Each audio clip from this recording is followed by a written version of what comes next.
मेरे प्यारे बच्चे, हम सभी जानते हैं कि पैसे की कमी अक्सर हमारे सपनों को रोक देती है। लेकिन क्या होगा अगर मैं आपको बताऊं कि एक करोड़पति आपकी मदद करना चाहता है?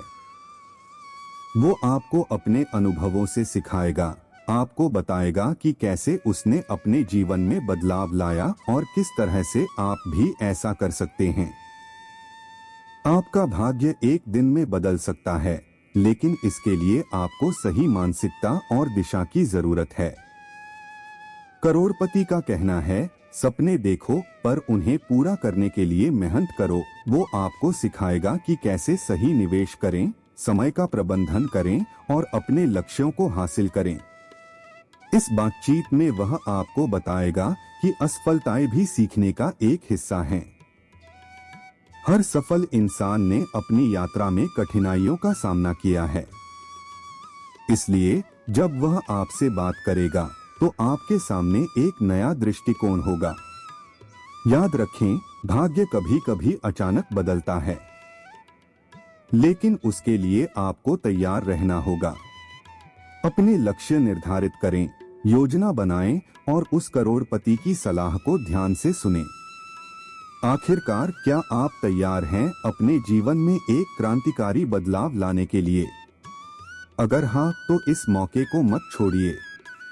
आपके सपने सच हो सकते हैं। मेरे प्यारे बच्चे, तुम्हारे जीवन में जो भी हो रहा है वह मेरे ध्यान में है। मैं जानता हूं कि तुम्हारे मन में कई सवाल हैं और तुम्हें यह समझने में परेशानी हो रही है कि तुम्हारे साथ यह सब क्यों हो रहा है। लेकिन याद रखो, मैं तुम्हारे साथ हूं और हमेशा रहूंगा। भगवान भोलेनाथ ने तुम्हारा भाग्य अपने हाथों से लिखा है और अब तुम्हारे जीवन में एक नया अध्याय शुरू होने वाला है। यह समय तुम्हारे लिए अद्भुत और सुनहरे अवसर लेकर आएगा। तुमने जो भी मेहनत और भक्ति की है, उसका फल तुम्हें 10 गुना मिलेगा। तुम्हारे हर कार्य में सफलता होगी और तुम्हारे दुश्मन अब तुम्हें परेशान नहीं कर पाएंगे। तुम्हारे जीवन की सभी समस्याएं समाप्त हो जाएंगी। तुम हर दिशा से सफलता और समृद्धि प्राप्त करोगे। तुम्हारे परिवार में भी खुशहाली आएगी। सभी स्वस्थ, सुखी और सुरक्षित रहेंगे। भगवान भोलेनाथ का आशीर्वाद तुम्हारे हर कदम पर साथ रहेगा। लेकिन मेरे बच्चे, तुम्हें यह समझना होगा कि जीवन में कार्य किए बिना कुछ भी हासिल नहीं होता। तुमने अब तक बहुत मेहनत की है और मैं तुम्हारे प्रयासों से बहुत प्रसन्न हूँ। लेकिन कुछ गलतियों के कारण तुम्हारे घर की स्थिति में उथल-पुथल हुई है। अब मुझे थोड़े समय के लिए वहां से जाना होगा। लेकिन यह मत सोचो कि मैं तुमसे नाता तोड़कर जा रहा हूँ। मैं कभी भी तुम्हें छोड़कर नहीं जा सकता। जब मैं लौटूंगा तो तुम्हारे साथ और भी मजबूत नाता जोड़कर आऊंगा। तुम्हारे जीवन में खुशहाली आनी ही है। जो भी तुमने मुझसे मांगा है वह तुम्हें अवश्य मिलेगा। यह मेरा वचन है। मैंने तुम्हारा भाग्य पहले ही लिख दिया था और उसे बदला नहीं जा सकता।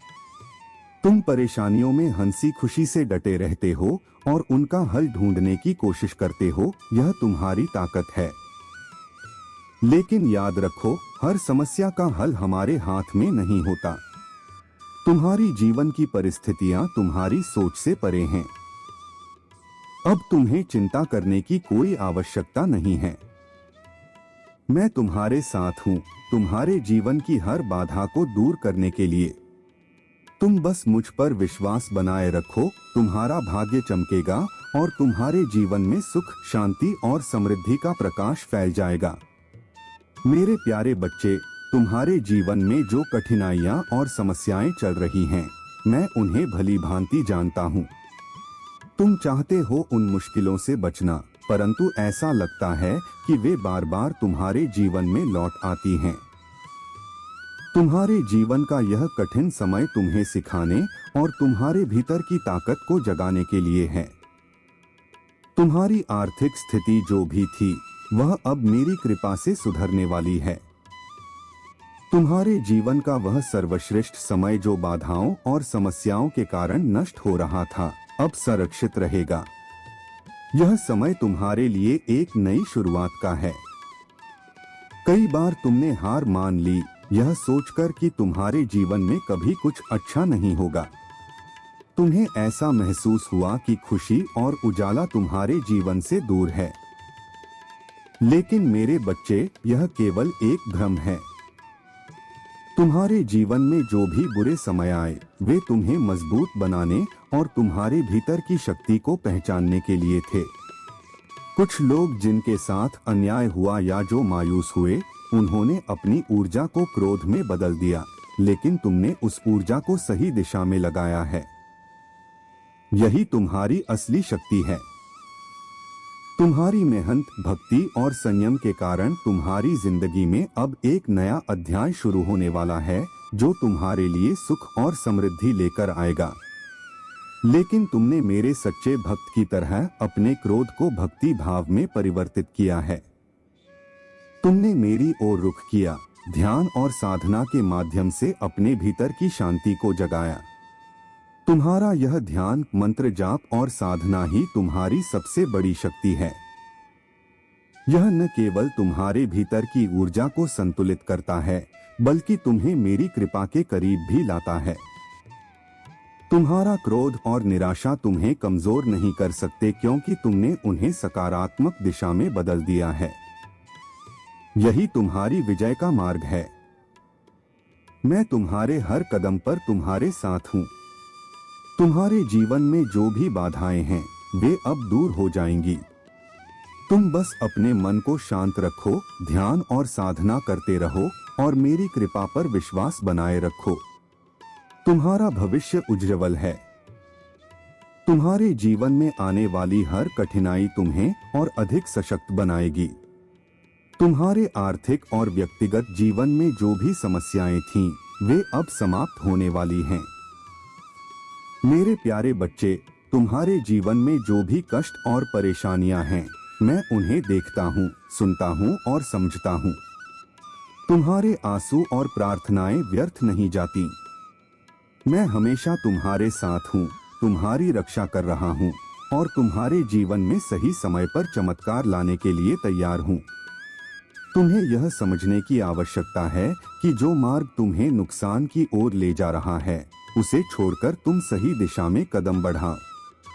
अपनी साधना और भक्ति को निरंतर बढ़ाते रहो और देखो कैसे तुम्हारे जीवन में बदलाव आता है। वह तुम्हारे लिए सही नहीं है। मैं बार बार तुम्हें चेतावनी दे रहा हूँ कि अभी भी समय है। तुम अपनी गलतियों को पहचानो और सही मार्ग पर लौट आओ। तुमने जो भी कदम उठाए हैं, वे शायद तुम्हारे लिए लाभकारी नहीं थे, लेकिन यदि तुम मेरी बातों पर ध्यान दोगे तो तुम्हारे जीवन की सभी अव्यवस्थाएं फिर से सही हो जाएंगी। तुम्हारा जो धन और समय व्यर्थ हो रहा था, वह अब नियंत्रित होगा। महादेव जी का आशीर्वाद तुम्हारे जीवन को सुख, समृद्धि और शांति से भर देगा। तुम सिर्फ मेरे निर्देशों का पालन करो और उस मार्ग पर चलो जो मैंने तुम्हारे लिए चुना है। यह समय तुम्हारे लिए बदलाव और उन्नति का है। तुम्हारे जीवन में जो भी भ्रम और अशांति थी, वह अब समाप्त हो जाएगी। तुम्हारे दुख आनंद में बदलेंगे और तुम्हारे जीवन में सफलता और विजय की कहानियां लिखी जाएंगी। तुम्हारे परिवार और प्रियजनों के लिए तुम्हारा सही निर्णय लेना बहुत महत्वपूर्ण है, इसलिए अपनी बुद्धि का सही उपयोग करो और उस मार्ग को चुनो जो तुम्हें और तुम्हारे अपनों को खुशी और शांति प्रदान करें। तुम्हारा भविष्य उज्ज्वल है। मैं तुम्हारे साथ हूँ और मेरी कृपा तुम्हारे जीवन को नई ऊंचाइयों तक ले जाएगी। मेरे प्यारे बच्चे, तुम्हारे जीवन में जो भी समस्याएं और परेशानियां चल रही हैं, वे तुम्हारे प्रभु महादेव की दृष्टि में हैं। तुम घबराओ मत, क्योंकि तुम्हारे महादेव जी हमेशा तुम्हारे साथ खड़े हैं। वह तुम्हारे जीवन को उन बाधाओं और नकारात्मकता से मुक्त कर रहे हैं जो तुम्हारे लिए हानिकारक हैं। याद रखो, लोगों की बातों पर उतना ही विश्वास करो जितना वे विश्वास करने योग्य हो। जो लोग तुम्हारे खिलाफ षड्यंत्र रच रहे हैं, उनसे दूर रहो। उनका उद्देश्य तुम्हें गिराने और तुम्हारा नुकसान करने का है, लेकिन उनकी योजनाएं कभी सफल नहीं होंगी। तुम्हारी भक्ति और मेरी कृपा तुम्हें हर कठिनाई से उबार लेंगी, क्योंकि महादेव जी का आशीर्वाद तुम्हारे साथ है। तुम्हारे शत्रु चाहे कितनी भी कोशिश कर लें, वे तुम्हारे भविष्य को प्रभावित नहीं कर सकते। ईश्वर स्वयं तुम्हारे पक्ष में खड़े हैं, उनके बच्चे के साथ अन्याय नहीं हो सकता। जो कुछ भी तुम्हारे जीवन में घटित होगा वह केवल मेरी इच्छा के अनुसार होगा। तुम्हारे जीवन की सभी समस्याओं का समाधान मेरे पास है। तुम सिर्फ मुझ पर भरोसा रखो और अपनी प्रार्थनाएं जारी रखो। तुम्हारे शत्रु अपने बुरे कर्मों का फल अवश्य पाएंगे। वे जो भी योजनाएं बनाते हैं वे उन्हीं पर उलट जाएंगी। तुम्हारे मन में यह सवाल आ सकता है कि क्या तुमने कोई गलती की है जिसके कारण यह सब हो रहा है। यह भी संभव है कि तुम्हारे जीवन में किसी नकारात्मक ऊर्जा या ग्रह दोष का प्रभाव हो, लेकिन याद रखो यह सब तुम्हें सिखाने और तुम्हारे अंदर छिपी शक्ति को जगाने के लिए है। तुम्हें अपने जीवन में हर कठिनाई का सामना करना होगा और उससे सीखना होगा। यदि तुमसे कोई गलती हुई है तो उसे स्वीकार करो और सुधारने का प्रयास करो।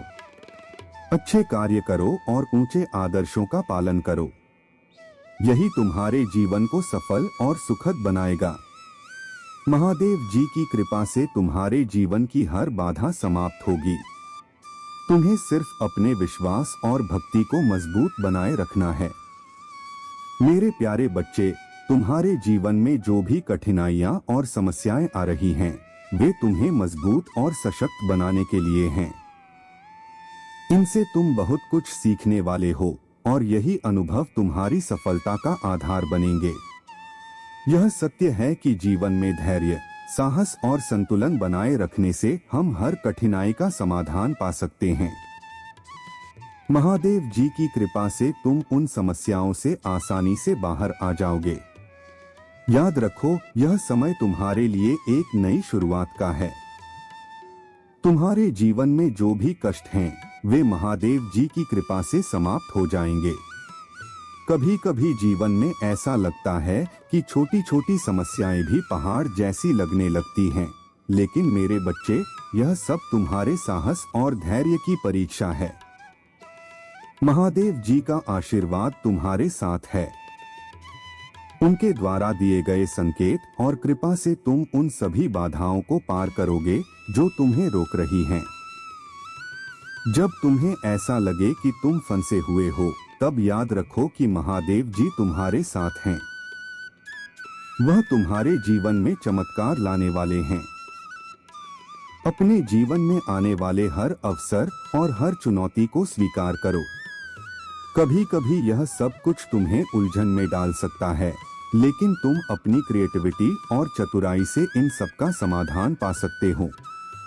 तुम्हारे जीवन में जो भी समस्याएं हैं, वे तुम्हारी बुद्धि और महादेव जी की कृपा से समाप्त हो जाएंगी। महादेव जी का आशीर्वाद एक चमत्कार की तरह तुम्हारे जीवन में काम करेगा। यह तुम्हारे लिए एक नई ऊर्जा और दिशा लाएगा। इसलिए 2222 लिखकर महादेव जी को धन्यवाद देना ना भूलो। यदि तुम यह नहीं कर सकते तो अपने हाथ जोड़कर महादेव जी का धन्यवाद करो। यह समय तुम्हारे लिए बहुत महत्वपूर्ण है। महादेव जी तुम्हें उस हर बाधा से बाहर निकालने के लिए तैयार हैं जो तुम्हें रोक रही है। यह उनकी कृपा है कि तुम्हारा जीवन अब खुशियों और शांति से भर जाएगा। मेरे प्यारे बच्चे, भगवान कभी किसी का भाग्य पहले से नहीं लिखते। किसी भी व्यक्ति का भाग्य उसकी सोच, व्यवहार और कार्यों से निर्धारित होता है। दोस्तों, यह सवाल आपके मन में कभी ना कभी तो जरूर आया होगा, हमारा भाग्य कौन लिखता है? यह सवाल सदियों से मानवता को उलझा हुए हैं। क्या नीति, जिसे कई लोग जीवन की घटनाओं और परिस्थितियों का पूर्व निर्धारित क्रम मानते हैं, वास्तव में किसी अदृश्य शक्ति द्वारा लिखी गई है? या यह हमारे कर्म, प्रयासों और संकल्पों का परिणाम है। इसका परिणाम यह है कि प्राचीन काल से लेकर वर्तमान युग से लेकर आधुनिक युग तक विभिन्न धर्मों के दार्शनिकों और विचारकों ने इस विषय पर अपने अपने विचार प्रस्तुत किए हैं। हिंदू धर्म में भाग्य को कर्म से जोड़ा जाता है।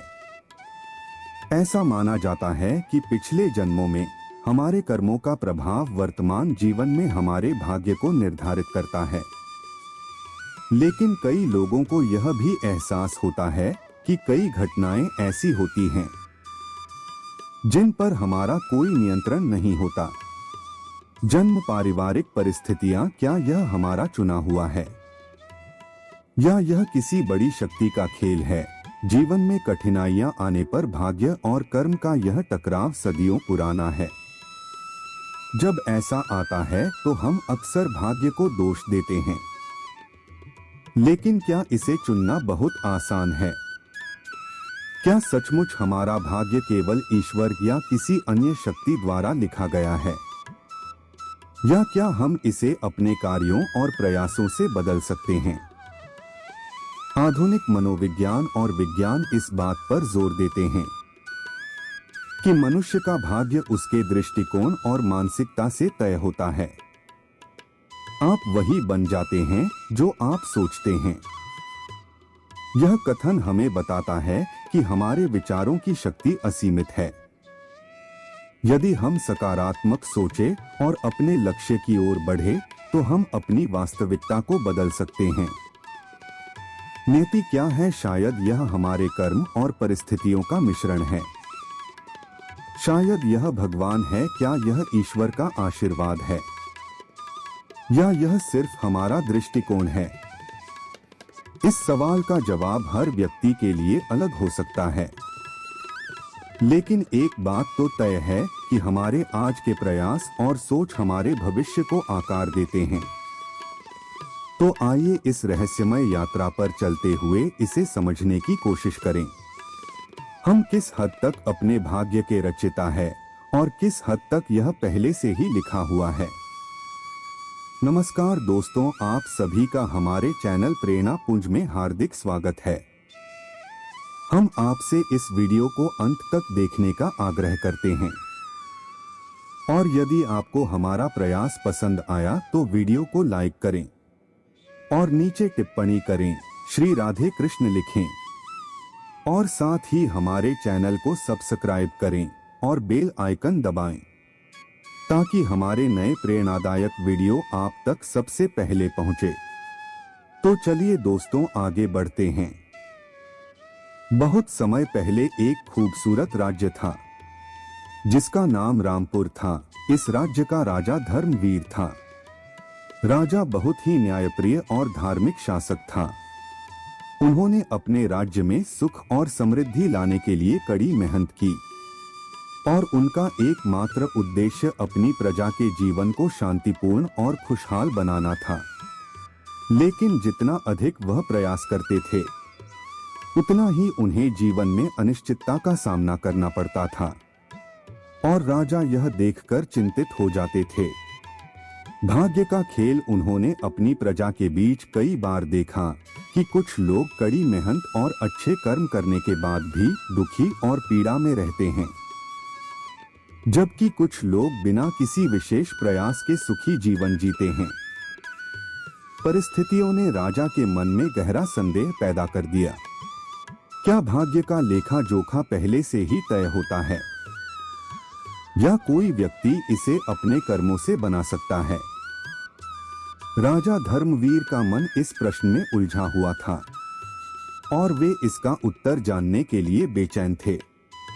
राजा ने सभी को अपने दरबार में भेजकर जानकार और विद्वान पंडितों से इस प्रश्न का उत्तर जानने का प्रयास किया, लेकिन कोई भी संतोषजनक उत्तर नहीं दे सका। तब दरबार के एक बूढ़े मंत्री ने सुझाव दिया कि महाराजा के राज्य के बाहर एक आश्रम है जहां एक महान गुरु है जी रहते हैं। यदि आप उनसे प्रश्न का समाधान चाहते हैं तो आपको उनके पास जाना चाहिए। राजा धर्मवीर ने तुरंत निर्णय लिया कि वह गुरु जी के पास जाएंगे और शीघ्र ही इस प्रश्न का उत्तर जान लेंगे।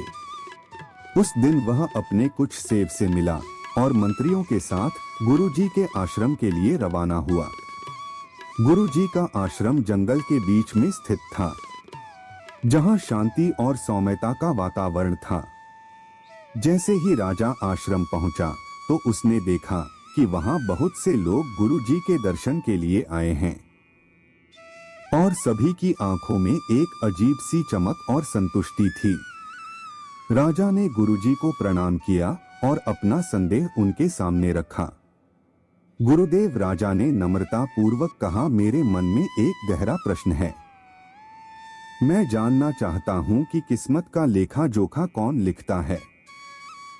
क्या यह पहले से ही तय है या हम तय करते हैं? गुरुजी ने राजा की आंखों में गहरा धैर्य और जिज्ञासा देखी और हल्की मुस्कान के साथ कहा, धर्मवीर, यह प्रश्न बहुत महत्वपूर्ण है। इसका उत्तर पाने के लिए जीवन और कर्म के गहरे अर्थ को समझना आवश्यक है। मनुष्य के भाग्य का लेखा जोखा यह के कार्यों से लिखा गया है, लेकिन इसे समझने के लिए मैं आपको कुछ मार्गदर्शक कहानियां बताऊंगा। यह कहानियां आपके सवाल का जवाब देंगी। गुरुजी ने राजा को एक पुरानी कहानी सुनाई, जो एक गरीब ब्राह्मण के बारे में थी। यह ब्राह्मण बहुत ईमानदार और साधु था। उन्होंने जीवन भर तपस्या, भक्ति और ईमानदारी का जीवन व्यतीत किया। उनके मन में कभी किसी के प्रति घृणा या द्वेष नहीं था और वे सदैव धर्म के मार्ग पर चलते थे।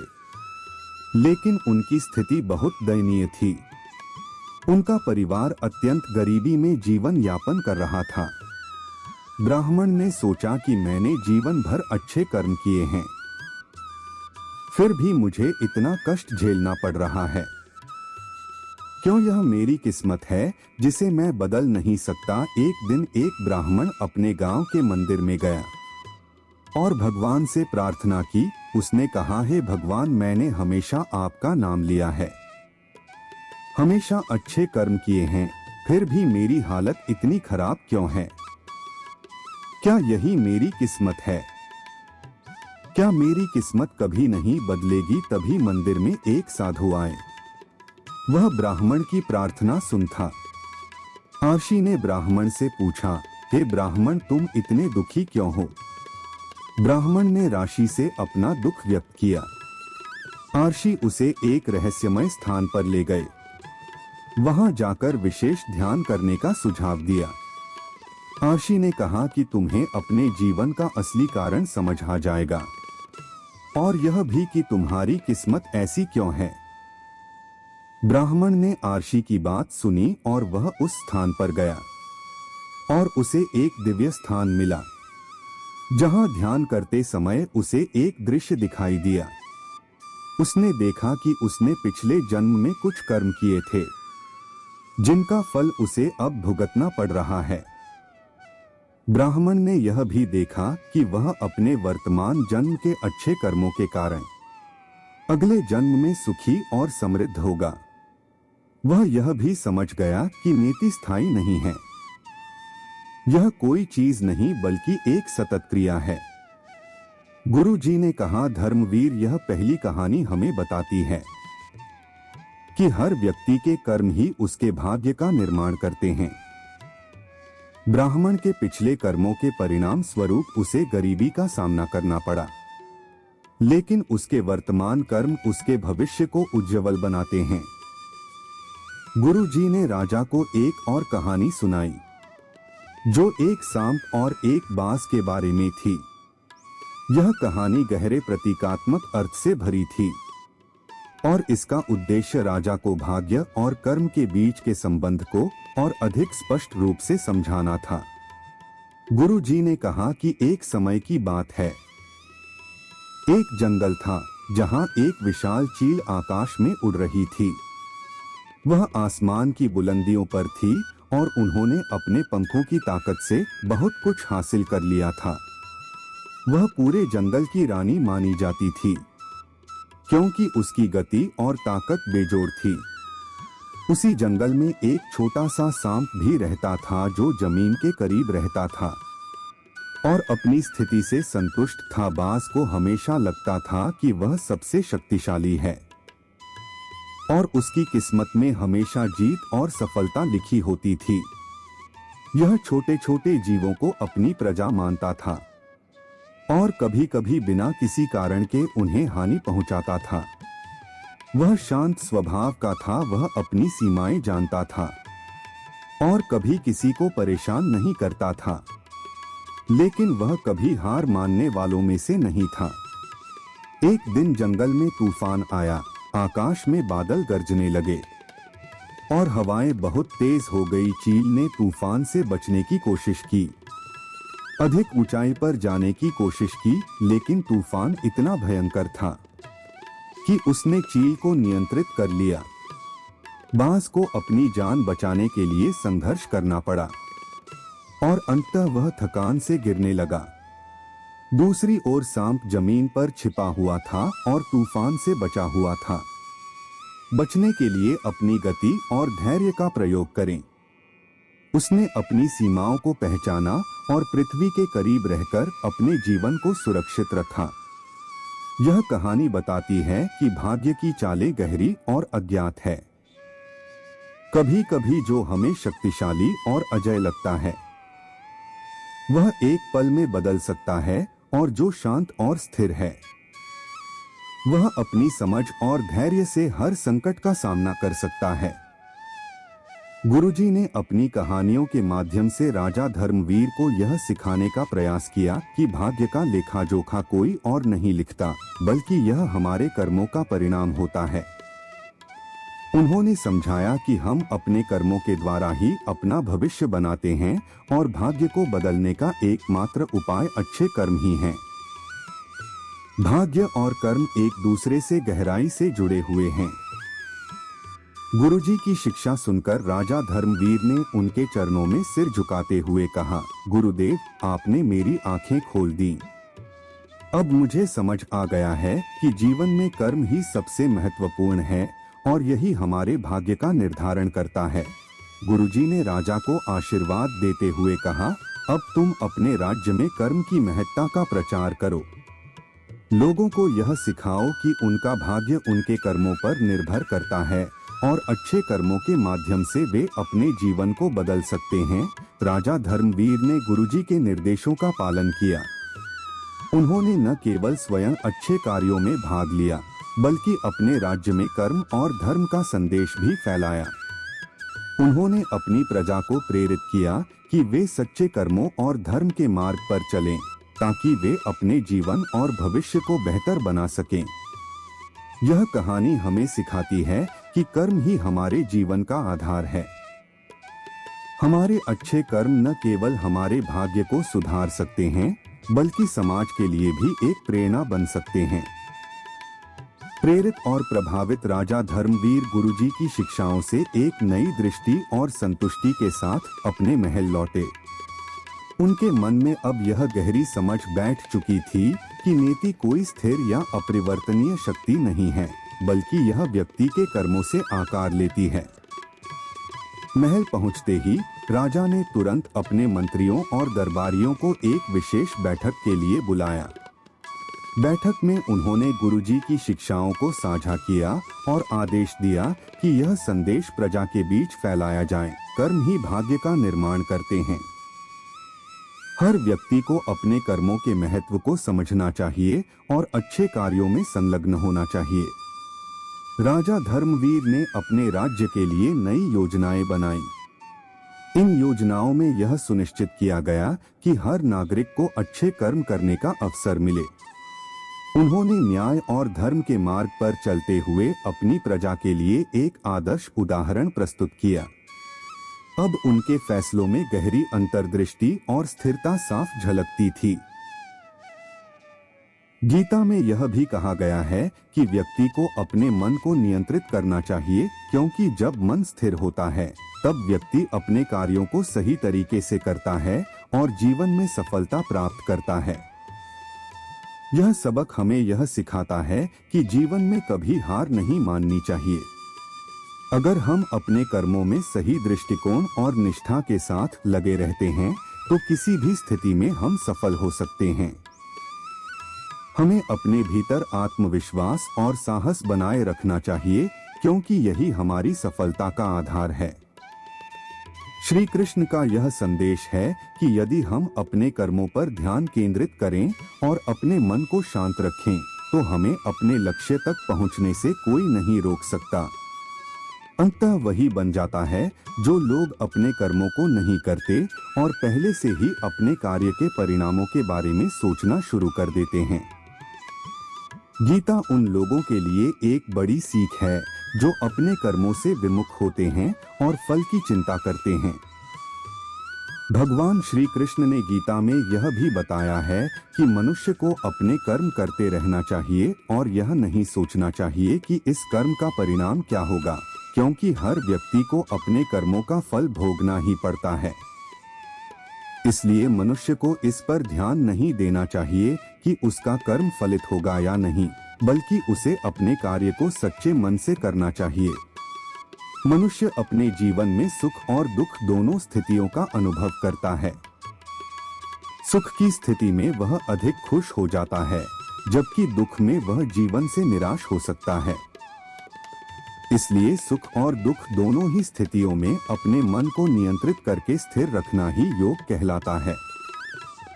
जब कोई मनुष्य सांसारिक इच्छाओं को त्याग कर फल की चिंता किए बिना अपने कर्म करता है, तो उसे योग में स्थित मनुष्य कहा जाता है।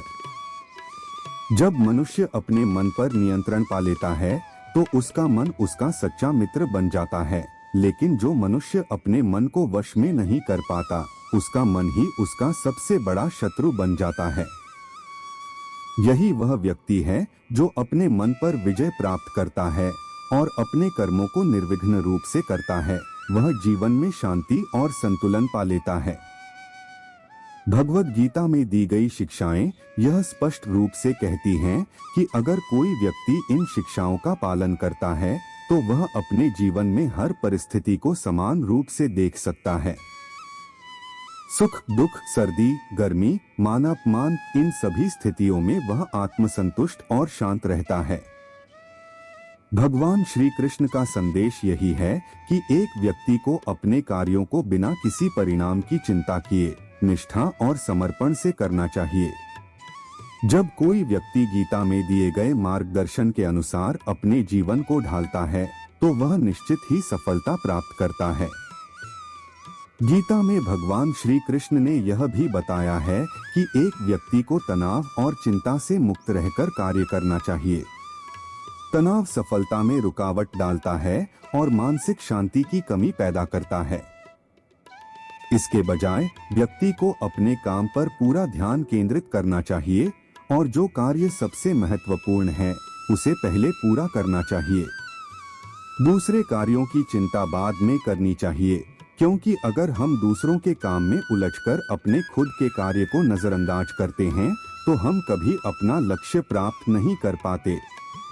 इसलिए गीता की शिक्षाएं हमें यह सिखाती हैं कि आत्मविश्वास, निरंतर प्रयास और सही दिशा में काम करने से ही हम अपने जीवन के लक्ष्य को प्राप्त कर सकते हैं। यह मानसिक संतुलन और सही आचरण के साथ ही संभव है। भगवान श्री कृष्ण ने श्री भागवत गीता में स्पष्ट किया है कि संसार में विभिन्न देवताओं की पूजा होती है, लेकिन यह सभी देवता असल में एक ही भगवान के विभिन्न रूप हैं। लोग अपने विश्वास और आस्था के आधार पर अलग अलग रूपों की पूजा करते हैं, लेकिन सच्चाई यह है कि सभी देवता एक ही ईश्वर के रूप हैं। भगवान श्री कृष्ण ने गीता में बताया है कि जो व्यक्ति ईश्वर का सच्चे मन से ध्यान करता है और पूरी निष्ठा से उसकी पूजा करता है, उसे जीवन में सफलता प्राप्त होती है। भगवान श्री कृष्ण ने यह भी बताया है कि जो व्यक्ति अपने इंद्रियों पर नियंत्रण रखता है और सुख दुख की परिस्थितियों में समान भाव रखता है, वह सच्चा योगी है। ऐसा व्यक्ति संसार के सभी प्राणियों के कल्याण में समर्पित रहता है और उसे ईश्वर की कृपा प्राप्त होती है। इस तरह के लोग अपने जीवन में संतुलन बनाए रखते हैं और हर काम को पूरी निष्ठा और समर्पण के साथ करते हैं। भगवान ने यह भी कहा कि किसी भी चीज की अति हानिकारक हो सकती है, चाहे वह सुख हो या दुख, मिठास हो या कड़वाहट। इसलिए जीवन में संतुलन बनाए रखना अत्यंत आवश्यक है। भगवान श्री कृष्ण का यह संदेश है कि हमें अपने जीवन में हर चीज में संतुलन बनाए रखना चाहिए ताकि हम सुखी और संतुष्ट रह सकें। आखिरकार जो लोग केवल अपने स्वार्थ में जीते हैं और केवल अपने मतलब को पूरा करने की चिंता करते हैं, वे अपने जीवन में असंतुलन का शिकार होते हैं।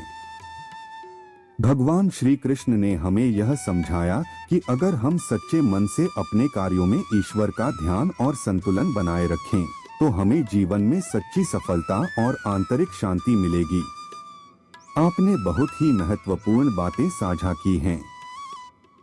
जैसा कि आपने कहा, स्वार्थी व्यक्ति अक्सर अकेला रह जाता है क्योंकि वह सिर्फ अपने स्वार्थ को ही प्राथमिकता देता है और दूसरों की भलाई को नजरअंदाज करता है।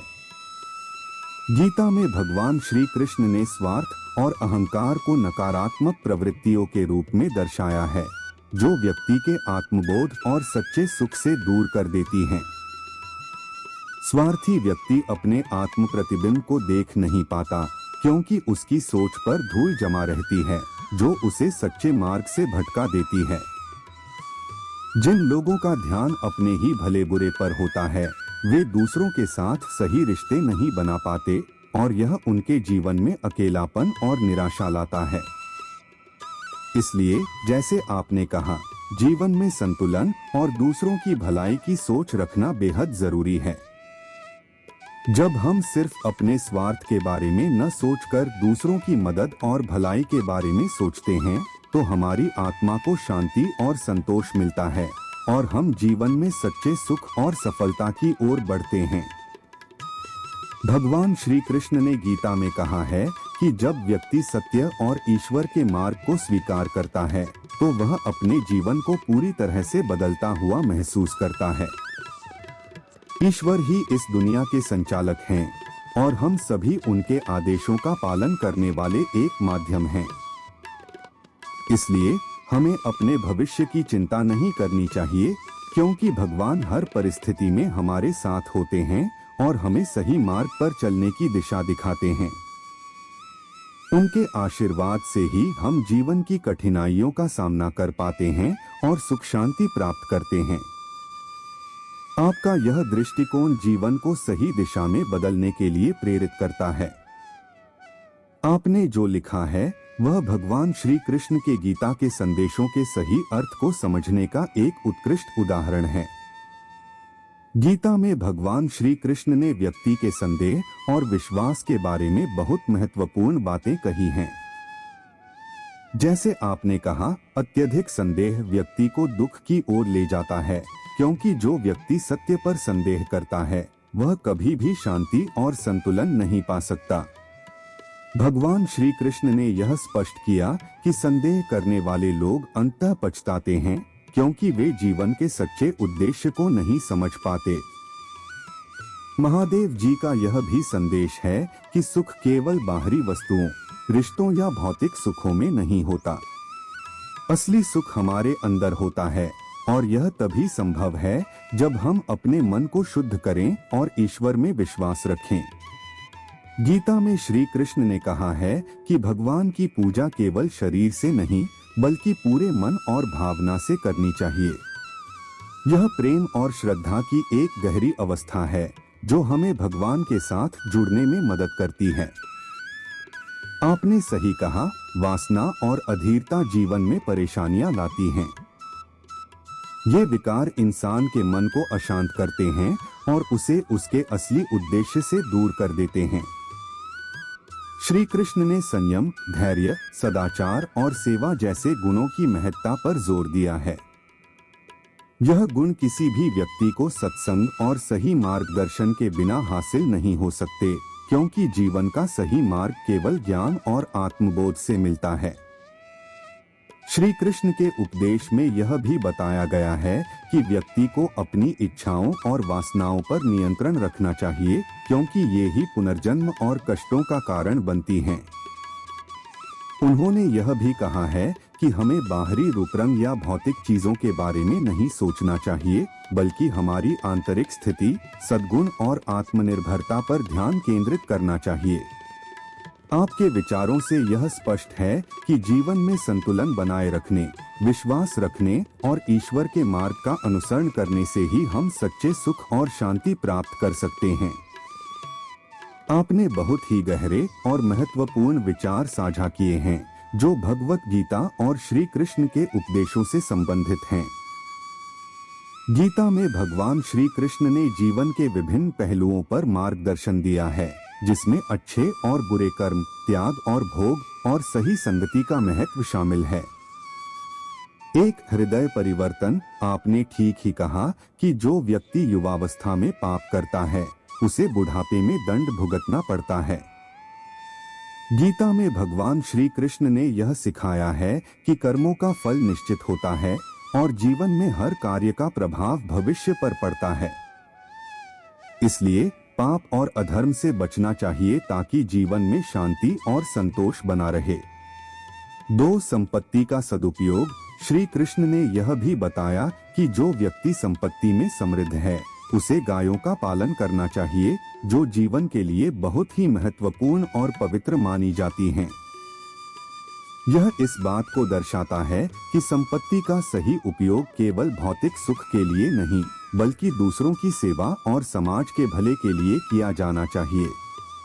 3. कलयुग के दोष। आपने जिस विषय पर ध्यान दिया, जैसे जुआ, शराब, व्यभिचार, हिंसा और नशा, ये सभी कलयुग के दोष हैं, जो व्यक्ति को पतन की ओर ले जाते हैं।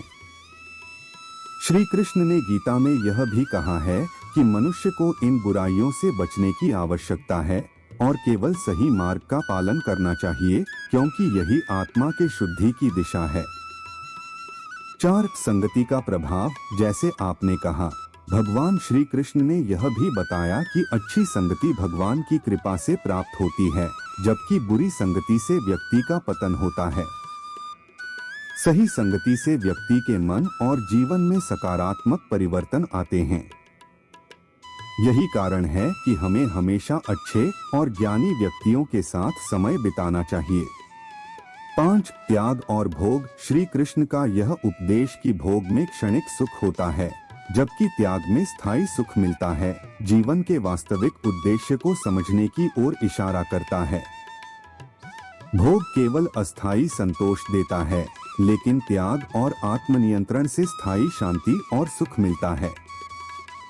6. स्त्री का कर्तव्य। आपने जो कहा कि स्त्री का कर्तव्य है कि वह माता तुलसी और माता पार्वती की पूजा करें, यह एक आदर्श जीवन की ओर संकेत करता है।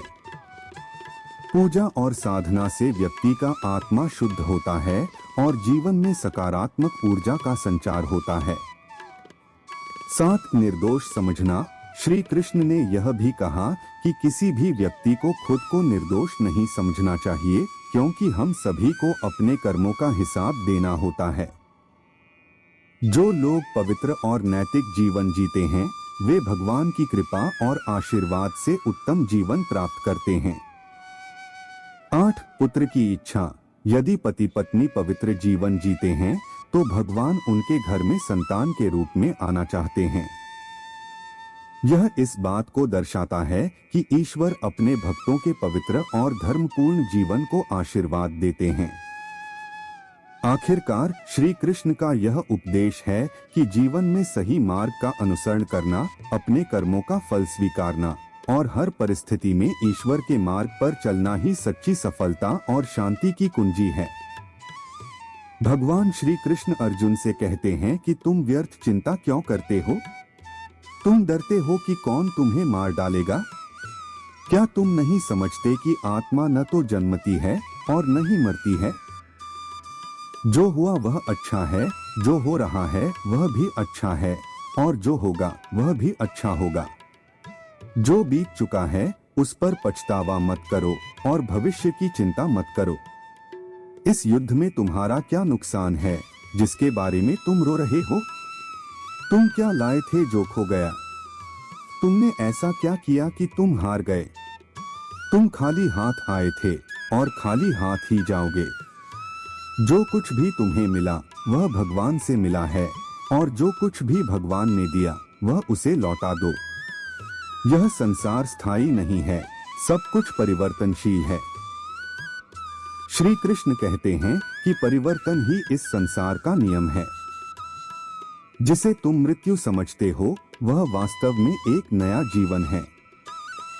इस दुनिया में एक पल में तुम करोड़ों के मालिक बन सकते हो और अगले पल तुम लाखों के मालिक बन जाते हो। तू भिखारी बन जाए, यह सब अस्थाई है। तेरा तेरा, मेरा तेरा, बड़ा छोटा, ये सभी विचार अपने मन से निकाल दो। फिर सब कुछ तुम्हारा है और तुम सभी का हिस्सा बन जाते हो। यह शरीर भी तुम्हारा नहीं है, यह तो अग्नि, जल और वायु का मिश्रण है। व्यापारी ने संत की बातों को नजरअंदाज किया और अपने रास्ते पर चलता रहा, लेकिन एक समय आया जब उसकी चतुराई और स्वार्थ ने उसे मुश्किल में डाल दिया। उसके द्वारा किए गए धोखे और गलत कामों का परिणाम उसे भुगतना पड़ा। उसके पास बहुत दौलत थी, लेकिन वह शांति और संतोष से दूर था। अंततः वह समझ गया कि जीवन में धन, प्रसिद्धि और चतुराई का कोई स्थायी मूल्य नहीं है। सबसे महत्वपूर्ण चीज अपने कर्मों का सही होना है, क्योंकि भगवान और प्रकृति हमेशा हमारी हर हरकत पर निगरानी रखते हैं। भगवान श्री कृष्ण ने गीता में कहा है कि हमें अपने कर्मों का फल भोगना ही पड़ेगा। अच्छे कर्मों का फल हमें कठिन समय में सहारा देगा, जबकि बुरे कर्मों का फल हमें कठिनाई में डाल देगा। जिस व्यापारी ने संत की सलाह को नजरअंदाज किया उसे अंततः अपने पापों का फल भोगना पड़ा।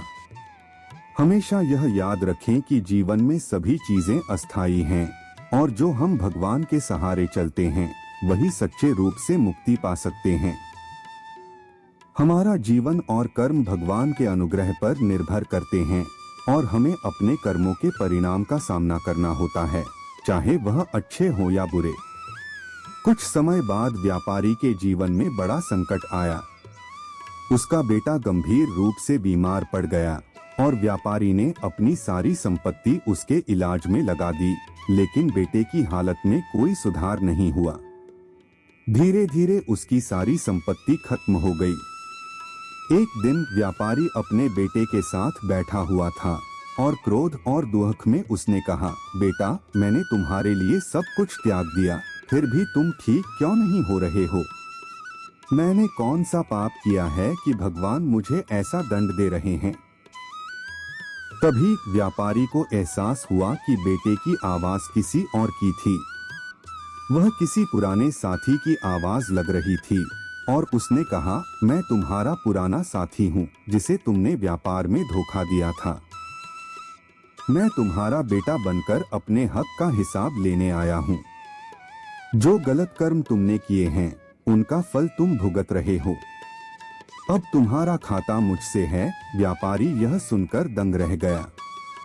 उसे अपनी गलतियों का एहसास हुआ, लेकिन तब तक बहुत देर हो चुकी थी। उसे संत की बात याद आई, कोई भी व्यक्ति अपने कर्मों के फल से बच नहीं सकता। यह कहानी हमें यह सिखाती है कि हमें अपने कर्मों के प्रति सचेत रहना चाहिए। जो हम आज करते हैं उसका फल हमें भविष्य में भोगना पड़ता है। इसलिए हमें अपने हर कर्म को सोच समझकर करना चाहिए, क्योंकि अंत में हमें अपने ही कर्मों का हिसाब देना होता है। भगवान श्री कृष्ण ने गीता में यह स्पष्ट रूप से कहा है कि अच्छे कर्मों का फल सुख और बुरे कर्मों का फल दुख होता है। इसलिए हमें सदैव सत्य, ईमानदारी और सदाचार का पालन करना चाहिए। श्री कृष्ण ने गीता में यह भी कहा कि आज मैं जियो, कल की चिंता छोड़ो। यानी जो व्यक्ति अपने अतीत या भविष्य में खोया हुआ है वह जीवन में कभी खुश नहीं रह सकता। खुशियां केवल वर्तमान क्षण में मिल सकती हैं। यदि आप आज में जीते हैं तो यही खुशी आपको मिल सकती है। आपका अतीत और भविष्य केवल आपके मन और विचारों में हैं, उनका कोई वास्तविक अस्तित्व नहीं है। आप जो आज जी रहे हैं वही आपकी वास्तविकता है। इसलिए यदि आप अपने मन और बुद्धि को अतीत और भविष्य में उलझा कर रखेंगे तो आप कभी भी खुश नहीं रह सकते। यदि आपको सच में खुश रहना है तो आज ही खुश रहिए, इस पल में जीने की कला सीखिए। भगवान श्री कृष्ण ने गीता में अर्जुन को स्पष्ट रूप से समझाया कि जब कोई आपके साथ बुरा करता है, पाप करता है, तो उसे रोकना जरूरी है। यदि आप उसे सजा नहीं देते तो वह आपके साथ और गलत व्यवहार करेगा और आप भी उसके पाप के हिस्सेदार बन जाएंगे। अर्जुन को युद्ध के दौरान जो लोग उनके परिवार और गुरु के रूप में दिखते थे, श्री कृष्ण ने उन्हें अधर्मी और पाप के पक्ष में खड़ा बताया। भगवान श्री कृष्ण ने अर्जुन से कहा कि यदि आप इन पापियों से युद्ध नहीं करेंगे तो समाज में और पाप फैल जाएंगे। जब पापी बिना किसी डर के अपनी गलतियों को बढ़ाते हैं तो समाज में अराजकता फैलती है। इसी तरह जब कोई आपके साथ गलत करता है और आप चुप रहते हैं तो वह और भी ज्यादा गलत करेगा। इसलिए भगवान श्री कृष्ण ने यह शिक्षा दी कि पापियों को उनकी गलतियों का एहसास कराना जरूरी है ताकि समाज में धर्म की प्रतिष्ठा बनी रहे। भगवान श्री कृष्ण का यह संदेश गीता में बहुत महत्वपूर्ण है। उन्होंने कहा कि जब कोई व्यक्ति आपके साथ गलत करता है और आप चुप रहते हैं तो वह आपको कमजोर समझने लगता है और आपके साथ गलत व्यवहार को अपना अधिकार मानने लगता है। लेकिन जब आप उसका विरोध करते हैं और उसका गलत व्यवहार रोकते हैं तो वह व्यक्ति अपनी मर्यादा में रहना सीखता है। यह कलयुग का समय है और यदि आपको खुश रहना है तो खुद को सुरक्षित रखना बहुत जरूरी है। भगवान श्री कृष्ण ने यह भी कहा कि कभी भी अधिक मोह न पालें। जिस चीज में हमारी सबसे अधिक रुचि होती है उसमें मोह उत्पन्न होता है और यह मोह हमें सच और झूठ का फर्क नहीं समझने देता। मोह के कारण हमें अपमान भी सहना पड़ता है और हम किसी के पीछे भागते रहते हैं, जबकि सच यह है कि रिश्ते दुख नहीं देते बल्कि हमारा लगाव और मोह हमें दुख पहुंचाते हैं। जब हम अपने लगाव से बाहर आते हैं और अपने मोह को छोड़ देते हैं तब हमें किसी भी रिश्ते से दर्द नहीं होता, क्योंकि हमें किसी भी व्यक्ति से कोई फर्क नहीं पड़ता।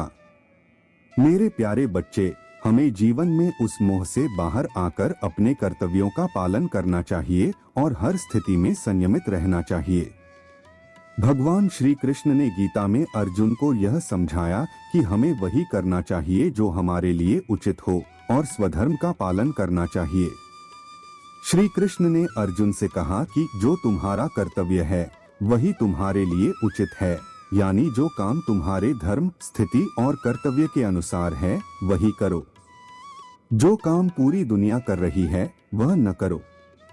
अर्जुन ने जब कहा कि वह इस भयानक युद्ध से बचने के लिए सन्यासी बनना चाहते हैं तो श्री कृष्ण ने उन्हें यह समझाया कि साधु बनना तुम्हारा कर्तव्य नहीं है। तुम एक क्षत्रिय हो और तुम्हारा कर्तव्य धर्म की रक्षा और अधर्म का नाश करना है। इससे यह शिक्षा मिलती है कि हर व्यक्ति का कर्तव्य और रास्ता अलग होता है। यदि आप वही करेंगे जो बाकी लोग कर रहे हैं तो आप भी उनमें शामिल हो जाएंगे और अपनी विशिष्टता खो देंगे। लेकिन यदि आप वही करेंगे जो आपके लिए सही है, जो आपकी प्रकृति और प्रतिभा से मेल खाता है, तो आप भीड़ से अलग दिखेंगे। इस तरह भगवान श्री कृष्ण ने यह सिखाया कि अपनी पहचान और अपने कर्तव्य को समझकर ही सही मार्ग पर चलना चाहिए, बजाय किसी और के मार्ग पर चलने के।